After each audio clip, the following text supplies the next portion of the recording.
નમસ્કાર વિદ્યાર્થી મિત્રો, આજે આપણે ગણિતમાં ધોરણ 10માં એક નવા પ્રકરણની શરૂઆત કરીએ છીએ। આ એક એવું પ્રકરણ છે કે જેના વિશે આપણે આગળના ધોરણોમાં બહુ પરિચય નથી, એટલે એક રીતે આપણા માટે થોડો ગણિતમાં એક નવા જ્ઞાનનો આયામ છે, એટલે ખૂબ સરસ રીતે પહેલેથી જ આમાં ધ્યાન રાખવું જરૂરી છે। અને એ છે ત્રિકોણમિતિનો પરિચય। આપણે હજુ તો ત્રિકોણમિતિ આગલા ધોરણોમાં ભણ્યા નથી, અહીંથી શરૂ થશે। આપણે આજે પહેલી વખત એનો પરિચય મેળવીશું અને હવે પછીના ધોરણોમાં ત્રિકોણમિતિ સાથે તમારો પનારો સાયન્સ રાખશે એ લોકોને પડવાનું છે। તો આ પ્રકરણને બરાબર સમજીએ। પહેલાં તો ત્રિકોણમિતિ શું છે એટલે એ શબ્દને આપણે સમજીએ તો ત્રિકોણ સંબંધિત કોઈ જ્ઞાન છે, ત્રિકોણનો કોઈ ઉપયોગ છે આ, અને ત્રિકોણ સાથે વણાયેલા કોઈ વિધેયોની વાત આમાં છે। તો આપણે માનો કે અહીંથી ચંદ્રનું અંતર, સામે કોઈ પર્વત છે તો એ પર્વતનું અહીંનું આપણે અંતર સીધું જાણતા હોય, પર્વતની ઊંચાઈ જાણતા હોય તો જમીન સાથે પર્વતની ઊંચાઈ શું ખૂણો બનાવે છે તો ખૂણો આપણે જાણતા હોય, અને અહીંથી પર્વતની તળેટી સુધીનું અંતર જાણતા હોય તો પર્વતની ઊંચાઈ વિશે આપણે અનુમાન લગાવી શકીએ। એવી રીતે નદીના પટની લંબાઈ શોધવાની છે, કોઈ ઊંચા મકાનની ઊંચાઈ શોધવી છે, જ્યાં ત્યાં પણ ત્રિકોણ સંબંધિત ઉપયોગ કરીને કોઈ ઊંચાઈ છે, કોઈ અંતર છે, કોઈ ખૂણો છે એ આપણે સમજી લઈએ છીએ આ પ્રકારના। દાખલા તરીકે સામે વૃક્ષ છે, આ વૃક્ષની ઊંચાઈ આપણે માપવી છે, આપણે જમીન ઉપરની ઊંચાઈ માપી શકીએ, અંતર માપી શકીએ છીએ। માનો કે આ જમીન ઉપરનું અંતર તમે જાણો છો કે ભાઈ 10 મીટર જેટલું છે અથવા 30 મીટર જેટલું છે આ જમીન પરનું અંતર, તમે ઊભા છો ત્યાંથી વૃક્ષ 30 મીટરનું અંતર છે, બરાબર। હવે અહીંથી તમે જે નજર વૃક્ષની ટોચ સાથે જે લગાવો છો એ વૃક્ષની ટોચ સાથે તમારી નજર જે બનાવે છે એ કોઈ સાધનના માપથી, માનો કે ખૂણો પણ તમે માપો છો કે આ 30 અંશનો ખૂણો છે, તો હવે તમે આસાનીથી વૃક્ષની ઊંચાઈને માપી શકશો, વૃક્ષ ઉપર ચડ્યા સિવાય પણ તમે માપી શકશો। તો આ જે વસ્તુ માપશો એ ત્રિકોણમિતિના આધારે, ત્રિકોણના સિદ્ધાંતોનો અને ત્રિકોણમિતિય વિધેયોના જ્ઞાનનો ઉપયોગ કરીને, એટલે આપણને પ્રશ્ન જ થવો જોઈએ કે ભાઈ ત્રિકોણમિતિના જ્ઞાનનો ઉપયોગ ક્યાં છે। ખાસ કરીને જે જમીનની માપણીમાં સર્વેયરો આ જ્ઞાનનો વધારે ઉપયોગ કરતા હોય છે, એની ફોર્મ્યુલા। તો અહીંથી આપણે સીધી સામેની બાજુ છે, પાસેની બાજુ છે, એટલે આપણે સાઈનના સૂત્રનો ઉપયોગ કરીને આ ઊંચાઈ આપણે શોધી શકીએ છીએ। એ સૂત્રોની વાત પછી આવશે। તો ત્રિકોણમિતિય એ કાટકોણ ત્રિકોણ સાથે અત્યારે આપણે 10મા ધોરણમાં જે જ્ઞાન છે, જે શીખવાનું છે એમાં કાટકોણ ત્રિકોણ બહુ મહત્વની બાબત છે। હવે આપણે અહીં કાટકોણ ત્રિકોણ હું અહીં દોરેલો છે, એમાં કેટલાક શબ્દો આવશે આ પ્રકરણમાં, સામેની બાજુ, પાસેની બાજુ અને કર્ણ। તો આ માનો કે આમાંથી કોઈ આ ખૂણો લો અથવા આ ખૂણો લો, માનો કે આ ખૂણો લો છો, એ ખૂણાનું નામ હું થીટા આપું છું, થીટા। તો હવે આમાં ત્રણ સંકલ્પનાઓને આપણે સમજવા જેવી છે। એક તો આપણે સામેની બાજુ, એક પાસેની બાજુ અને એક કર્ણ। હવે કર્ણની તો આપણે સ્પષ્ટ સંકલ્પના ખબર છે કે ભાઈ કાટખૂણો જ્યાં થતો હોય એ કાટખૂણાની સામે જે બાજુ આવતી હોય એ કર્ણ કહેવાય। માનો કે આ ત્રિકોણ ABC છે અને બી ખૂણો કાટખૂણો છે તો બીની સામેની બાજુ કર્ણ એટલે કે AC કર્ણ કહેવાય। હવે કાટખૂણા સિવાયની બાકીની બે બાજુ, બરાબર, તો ખૂણાની સામે જે આવતી બાજુ છે એ બી છે એ અહીં સામેની બાજુ કહેવાય, બરાબર। સામેની બાજુ સિવાય હવે પાસે તો આ બંને બાજુઓ છે, આ પણ ત્રિકોણની બાજુ જ છે કર્ણ, અને આ પણ ત્રિકોણની બાજુ છે, પણ પાસેની બાજુ કઈ ગણવી? તો આને જો કર્ણ નામ આપ્યું છે તો આને પાસેની બાજુ ગણવી, કર્ણ સિવાયની જે બાજુ છે એને આપણે પાસેની બાજુ ગણવી, તો અહીં BC પાસેની બાજુ થશે। તમને પ્રશ્ન આ થાય કે ખૂણો આમ છે, ખૂણો તો આ બે બાજુને સંકળે છે, બે બાજુના વચ્ચેનો છે તો બંને બાજુઓ પાસેની થઈ ને, પાસે તો બંને છે પણ આને આપણે કર્ણ તરીકે ઓળખીશું. આ બાજુને પાસેની બાજુ એટલે કે કર્ણ સિવાયની ખૂણાની પાસે જે બાજુ આવતી હોય એને આપણે પાસેની બાજુ કહીશું. તો સામેની બાજુ, પાસેની બાજુ અને કર્ણ, આપણે આ ત્રણની સંકલ્પના ક્લિયર કરી. હવે આપણે ત્રિકોણમિતીય વિધેયો 6 પ્રકારના વિધેયો છે. એક વિધેય છે સાઇન વિધેય, એક વિધેય છે કોસ વિધેય અને એક વિધેય છે ટેન વિધેય. પહેલા આપણે આ ત્રણ વિધેયોની વાત કરીશું. તો સાઇન વિધેય શું છે? તો સાઇન શબ્દ જે છે એની એ ખૂણાનુસાર વિધેય હોય. આ ત્રણ જે વિધેયો છે એ ખૂણાના સંબંધિત.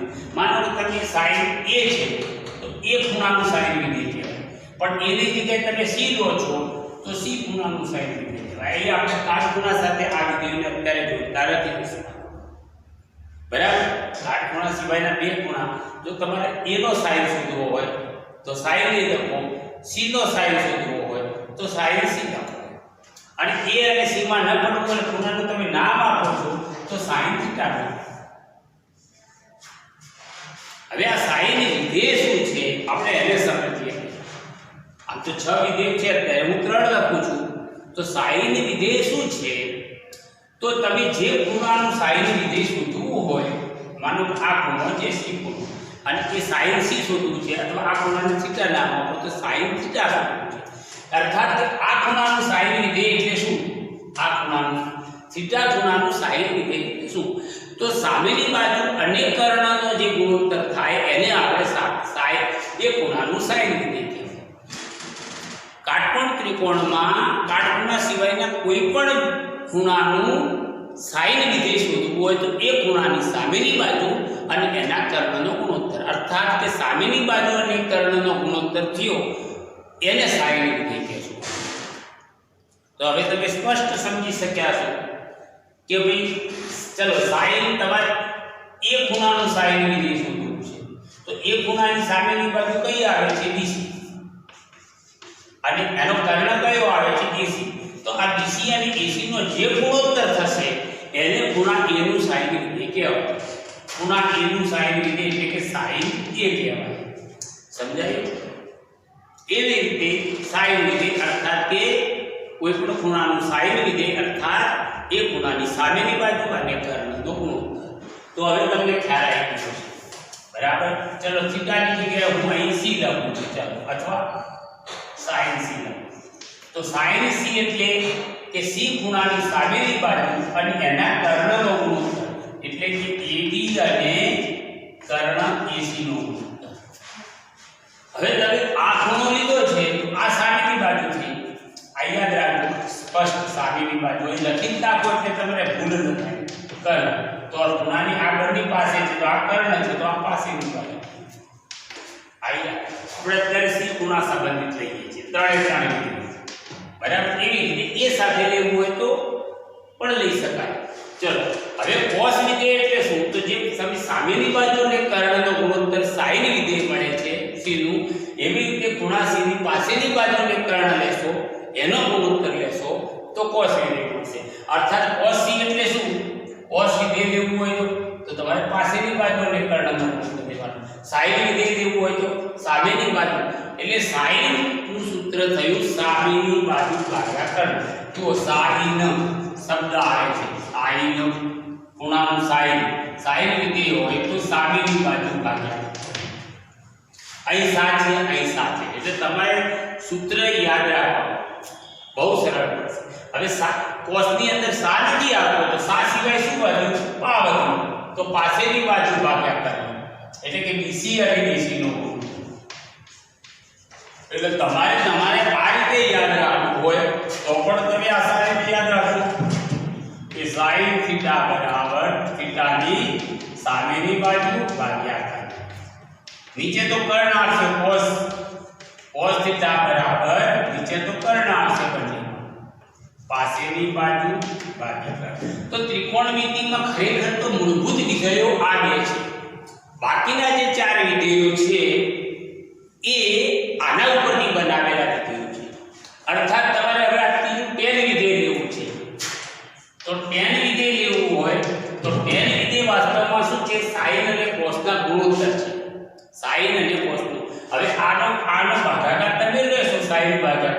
તો આનો ભાગાકાર પણ લો એટલે આનું સૂત્ર બની જાય. તો કર્ણ કર્ણ નીચે ઉડી જશે તો ઉપર સામેની બાજુ ભાગ્યા પાસેની બાજુ વધશે. ઉપર સામેની બાજુ રહેશે ભાગ્યા નીચે પાસેની બાજુ. તો આ ત્રીજું વિધેય આપેલો ગુણોત્તર. હવે બાકીના રહ્યા 3 વિધેયો છે. એ શું છે? એક તો કોસેક વિધેય, કોસેક થીટા. એક છે સેક થીટા વિધેય છે અને એક છે કોટ થીટા વિધેય. તો આ 3 વિધેયો શું છે? તો ક્રમિક રીતે આ ત્રણેયના વ્યસ્ત વિધેયો છે. sin થીટાનો વ્યસ્ત કોસેક થીટા. હવે તમારે કોસેક થીટાનું સૂત્ર યાદ નહીં રાખવાનું. તમે બે જ સૂત્ર યાદ રાખો તો બાકીના ચારે એની રીતે યાદ રહે. તમારે sin નું સૂત્ર આવડે છે અને કોસેક નું નથી આવડતું, પણ કોસેક શોધવું છે તમારે જરૂર છે. તો કોસેક કોનો વ્યસ્ત છે એટલું તમને ખબર પડવી જોઈએ કે કોસેક તો sin નો વ્યસ્ત છે. તો sin કરતા ઊંધું સૂત્ર આવશે કર્ણ ભાગ્યા સામેની બાજુ. તો આ બંનેનો ગુણોત્તર એટલે આ વખતે આમાં સામેની નીચે કર્ણ, પાસેની નીચે કર્ણ. કર્ણ ઉડાડી દો એટલે ઉપર સામેની નીચેની પાસેની. એટલે આ બંને ઉપર ત્યાં સૂત્ર યાદ રહ્યું. હવે તો 3 સૂત્રો છે, 3ના વ્યસ્ત કોણ કોનો વ્યસ્ત છે એટલું જ યાદ રાખો. sin નો વ્યસ્ત કોસેક. એવી રીતે cos નો વ્યસ્ત છે sec. તો cos નું જે સૂત્ર છે એનું વ્યસ્ત સૂત્ર એટલે કે કર્ણ ભાગ્યા પાસેની બાજુ. cot એ tan નો વ્યસ્ત છે તો પાસેની બાજુ ભાગ્યા સામેની બાજુ. તો 3 સૂત્રો કોણ કોનો વ્યસ્ત છે એ જ યાદ રાખો. એટલે સૂત્રો એની રીતે યાદ રહેશે. ગોખવાની જરૂર નથી. સમજાયું? બીજી શું કે એક તો બે ઉપરથી સૂત્રો યાદ રહે. વ્યસ્ત યાદ રાખવાથી શું મળે? એક કે ભાઈ sin થીટા નો વ્યસ્ત છે cos થીટા અરે sec થીટા. તો એ બેનો ગુણાકાર એક જ થાય. બરાબર? અચ્છા, cos થીટા નો વ્યસ્ત છે sin થીટા નો cosec થીટા છે. સોરી હો, cosec થીટા. cos થીટા નો વ્યસ્ત છે sec થીટા. એ બેનો ગુણાકાર અને tan થીટા નો વ્યસ્ત cot થીટા છે. તો એ બેનો ગુણાકાર પણ 1 થાય. તો આ 3 સૂત્ર તમને જાણવા મળે. અચ્છા, આના ઉપરની સૂત્રો પાછળ ઉપયોગ કરવો હોય તો કે ભાઈ sin થીટા નું મૂલ્ય કેટલું થાય? તો આ cos થીટા આ બાજુ, cosec થીટા આ બાજુ વાળું, sin થીટા બરાબર 1/cosec થીટા. અને cosec થીટા નું મૂલ્ય જોઈતું હોય તો 1/sin થીટા. sin એવી રીતે sec થીટા નું શું શોધવું હોય? sec થીટા બરાબર શું થાય? તો cosec cos આ બાજુ થાય 1/cos. અને cos થીટા નું શોધવું હોય તો 1/sec. એવી રીતે tan બરાબર 1/cot, cot બરાબર 1/tan. તો કોણ કોનો વ્યસ્ત છે એટલું યાદ રાખવાથી બધા સૂત્રો યાદ રહે, એક આ વસ્તુ યાદ રહે અને આના ઉપરથી બીજા 6 સૂત્રો તમને યાદ રહી જાય. એટલે આ પ્રકરણને આ રીતે વાળો. હવે પ્રશ્ન એ આવ્યો કે ત્રિકોણમિતીય વિધેયોનું મૂળભૂત રીતે સંશોધન.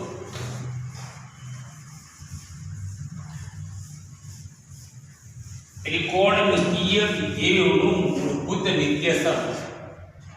બરાબર? એ પછી આપણે પાછળથી લઈશું. થોડા દાખલા લઈ લઈએ. આપણે સૂત્રો શોધ્યા છે તો આપણે થોડા દાખલાઓની પણ વાત કરી લઈએ. પછી ત્રિકોણમિતીય વિધેયોનું મૂળભૂત નિત્યસમ આપણે સાબિત કરીશું. તો અત્યારે આપણે એક દાખલો લઈએ. માનો કે ઉદાહરણ 1 છે tan a બરાબર 4/3. આવો એક દાખલો આપ્યો છે. tan a બરાબર 4/3 હોય તો બાકીના ત્રિકોણમિતીય વિધેયો શોધો.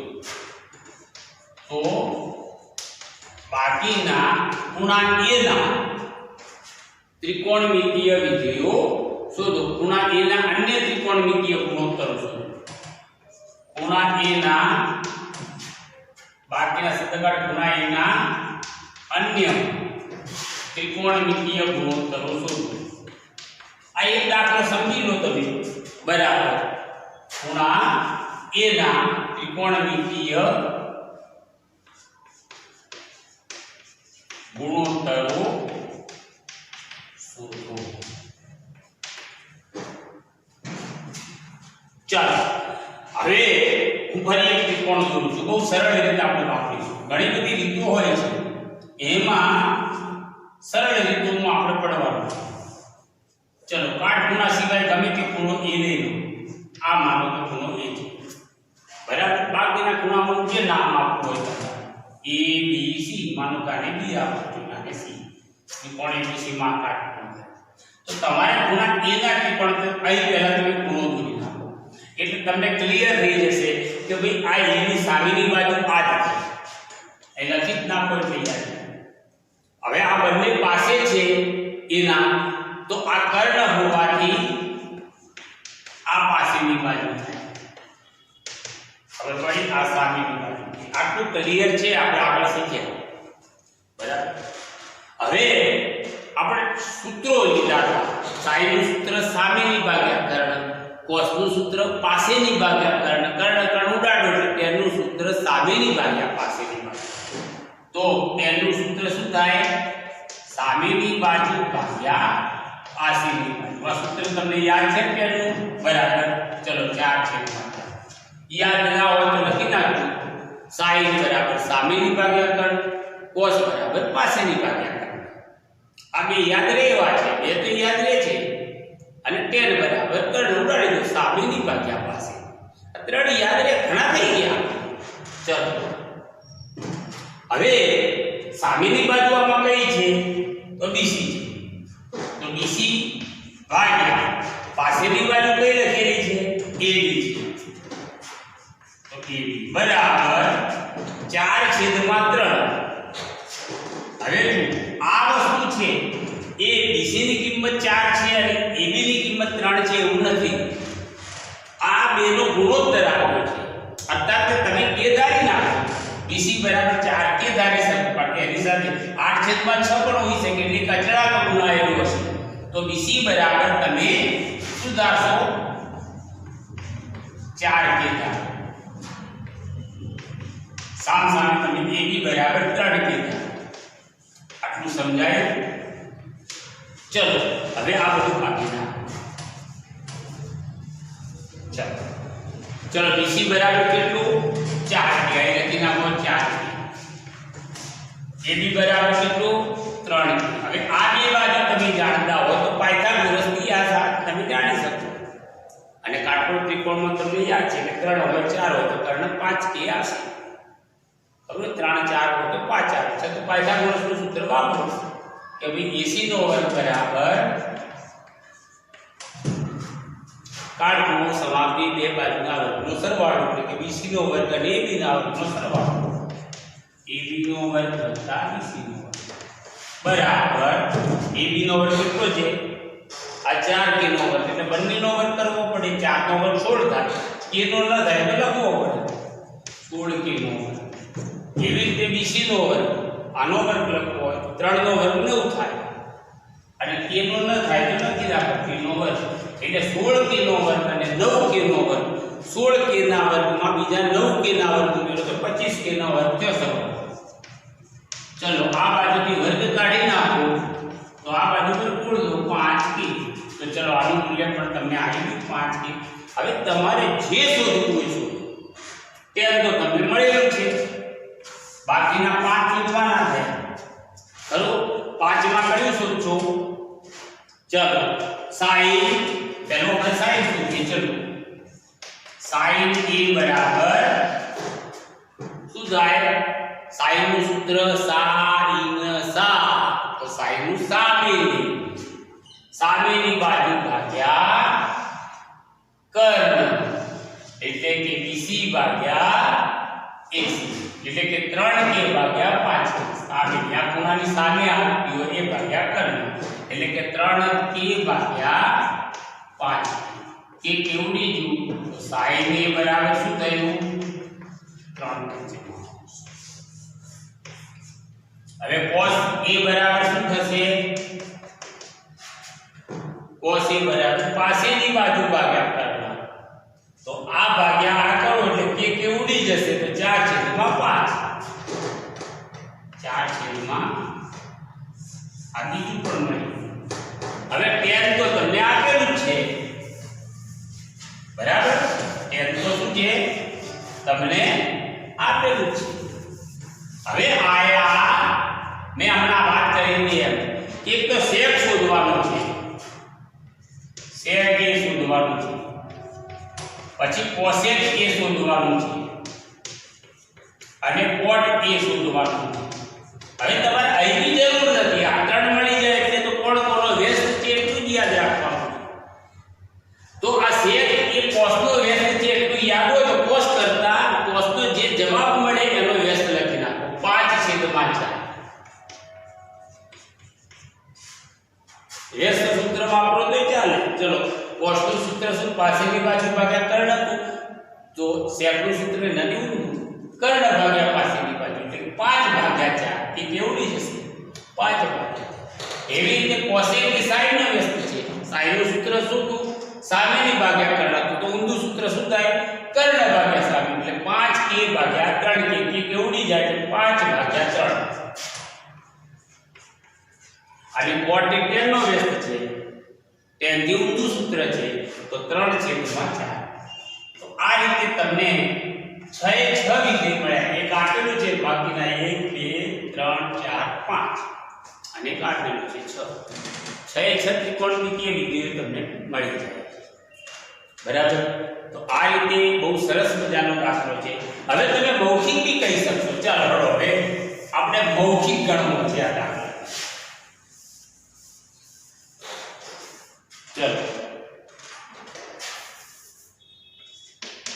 sin θ બરાબર 3/5. તો થીટાના અન્ય ત્રિકોણમિતિય ગુણોત્તરો શોધો. ચલો આમાં થીટા નામ આપ્યું છે આપણે, મોડેલ કરી લેશો. હવે તો તમને મૌખિક ખ્યાલ આવી જશે. નામ આપો ABC. ચલો sin નું સૂત્ર શું છે? ખૂણાની સામેની બાજુ ભાગ્યા sin નું સૂત્ર સામેની બાજુ ભાગ્યા કર્ણ એટલે કે AB/AC. sin નું સૂત્ર યાદ હોય છે સામેની ભાગ્યા કર્ણ sin નો. તો થીટાની સામેની ભાગ્યા કર્ણ એટલે કે AB/AC બરાબર 3/5. હવે તમે AB ને 3 કે ધારશો, BC ને 5 કે ધારશો તો પાયથાગોરસ પ્રમાણે આ 4 કે મળે. બોલો હવે cos થીટા નું શું? પાસેની બાજુ ભાગ્યા કર્ણ એટલે 4 છે તો 5 કે કેવડી જશે? tan નું શું? સામેની ભાગ્યા પાસેની એટલે 3/4. sec નું શું? sec cos નો વ્યસ્ત છે તો પાસેની ભાગ્યા કર્ણ હતું એની જગ્યાએ કર્ણ ભાગ્યા પાસેની બાજુ એટલે 5/4. cosec sin નો વ્યસ્ત છે તો sin નું સામેની બાજુ ભાગ્યા કર્ણ હતું તો એનાથી ઊંધું કર્ણ ભાગ્યા sin 5/4. અને tan નું સામેની બાજુ પાસે એટલે કોટ એનો વ્યસ્ત છે તો પાસેની ભાગ્યા સામેની 4/5 સીધું મળી જાય. હવે કોઈ પણ દાખલો તમને આવડી જાય, પાયથાગોરસની તમારે ત્રીજી બાજુ શોધવાની અને પછી સૂત્રો વાપરવાના. ખબર પડી? સૂત્રો બહુ મહત્વની છે, ફોર્મ્યુલા બહુ મહત્વની. બધું જીવનમાં ફોર્મ્યુલા પ્રમાણે થાય તો ક્યાંય કશી ગડબડ નથી. એટલે ફોર્મ્યુલા બહુ મહત્વની છે. તો તમે આ રીતે સરસ તૈયાર કરશો. બરાબર છે. એટલે હવે એક નાનો બીજો દાખલો લઈ લઈએ, આપણી પાસે સમય છે એટલે. ચલો લઘુકોણ B તથા Q માટે ઉદાહરણ લે છે. sin B બરાબર sin Q. લઘુકોણ sin B બરાબર sin Q. થોડો અઘરો દાખલો છે. તો સાબિત કરો કે ખૂણો B બરાબર Q. જેના sin વિધેયો સરખા હોય, જે ખૂણાના એ ખૂણા પણ સરખા થાય. તો અહીં ખ્યાલ રાખો, બહુ સુંદર દાખલો છે. ત્રિકોણ A B અને C. હવે બીજો ત્રિકોણ છે એમાં અહીં B ના સામે Q ખૂણો આપણે સાબિત કરવાનો છે. Q P Q R ગમે તે મૂળ આ બે ખૂણા લઘુકોણ લેવાના છે. લઘુકોણ માટે આપણે ચલો sin નું સૂત્ર શું થાય? sin B બરાબર આ ખૂણાની સામેની બાજુ ભાગ્યા કર્ણ એટલે AC ભાગ્યા AB થયું. બરાબર. ચલો sin Q નું સૂત્ર શું થાય? સામેની બાજુ PR ભાગ્યા QR. અને આના બરાબર તમે કે ધારો. બરાબર. તો આનો અર્થ શું થયો કે AC છેદમાં AB ની કિંમત પણ કે થઈ અને PR છેદમાં QR ની કિંમત પણ k છે. આ AB આ બાજુથી આ બાજુ આવે બરાબર, તો KAB થયું. ચલો AC બરાબર KAB બરાબર. તો આ રીતે તમે AB ની અને AC ની કિંમત લખી નાખો. ચલો AC બરાબર KAB, AC બરાબર K into AB બરાબર. PR બરાબર K into QR, PR બરાબર K into QR. ચલો AB અને PR આપેલું છે. AC કેટલું છે? AC બરાબર K into AB બરાબર. PR બરાબર K into QR. હવે ચલો આ એક ગુણોત્તરો તમે લઈ લીધા છે. હવે તમારે શું શોધવાનું છે? AC upon AB લીધું છે, AC upon AB બરાબર. અચ્છા, બીજી રીતે તમારે લેવું હોય તો તમે આના ઉપરથી આ રીતે કરશો તોય ચાલશે, એ વધારે સરળ રહેશે. આને આ બેને ચેન્જ કરી નાખો. આ બાજુ આવે તો છેદમાં જાય, આ છેદવાળો આવે. AC upon PR બરાબર AB અહીં ઉપર જશે, AB છેદમાં QR અને એના બરાબર કે રાખો તો AC બરાબર K into PR, AC બરાબર K into PR. ચલો પછી AB બરાબર K into QR, AB બરાબર K into QR. તો પાયથાગોરસ થિયરમ શોધી નાખો. ચલો BC નો વર્ગ બરાબર શું થાય? બોલો. BC નો વર્ગ બરાબર વર્ગમૂળમાં કર્ણના વર્ગમાંથી આનો વર્ગ બાદ કરો, આનો વર્ગ k વર્ગ into QR વર્ગ, k વર્ગ into QR માઈનસ આ બાદ કરો k વર્ગ into PR, k વર્ગ into PR. આમાંથી k વર્ગ સામાન્ય નીકળશે અને પાછો બાર આવશે એટલે k થઈ જશે. BC બરાબર k into વર્ગમૂળમાં QR વર્ગ માઈનસ PR. તો આ BC ની કિંમત પડી. ચલો હવે BC ની કિંમત કેટલી મળી? k into વર્ગમૂળમાં QR વર્ગ માઈનસ એવી રીતે PR નો વર્ગ. PR નો વર્ગ શોધવો હોય તો શું થાય? ચલો આ QR નો વર્ગ છેદમાં PR વર્ગ, QR નો વર્ગ આના વર્ગમાંથી PR નો વર્ગ બાદ કરો તો શું મળશે? આ જગ્યાએ PQ નો વર્ગ અને એનું BC બરાબર K into PQ નો વર્ગ, વર્ગમૂળમાં એટલે વર્ગમૂળ કાઢો એટલે PQ. તો BC બરાબર કેટલું મળ્યું? અચ્છા, PQ આ બાજુ લાવો તો BC ના છેદમાં PQ બરાબર શું મળ્યું?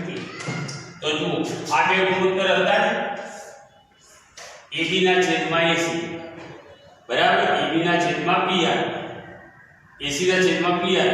હવે આની અંદર બીજી વસ્તુઓ મળે છે, BC છેદમાં PQ, k ની જગ્યાએ લખો BC છેદમાં PQ. ત્રણેય બાજુઓ સમાન હોવાથી બાબા પ્રમાણે બે ત્રિકોણ સમરૂપ છે. સમરૂપ ત્રિકોણના ખૂણાઓ સમાન હોય તો આ ખૂણો જેટલો હોય એટલો આ ખૂણો સાબિત થઈ ગયો. તો આ રીતે આપણે આ દાખલો થોડો સમજવાનો છે, કે જરૂરી બહુ નથી વિચાર, એટલે મેં શોર્ટમાં તમને ખાલી આઈડિયા પૂરો કરાયો. તો આ રીતે આપણે બીજા પીરિયડમાં મળીશું. થેન્ક્સ.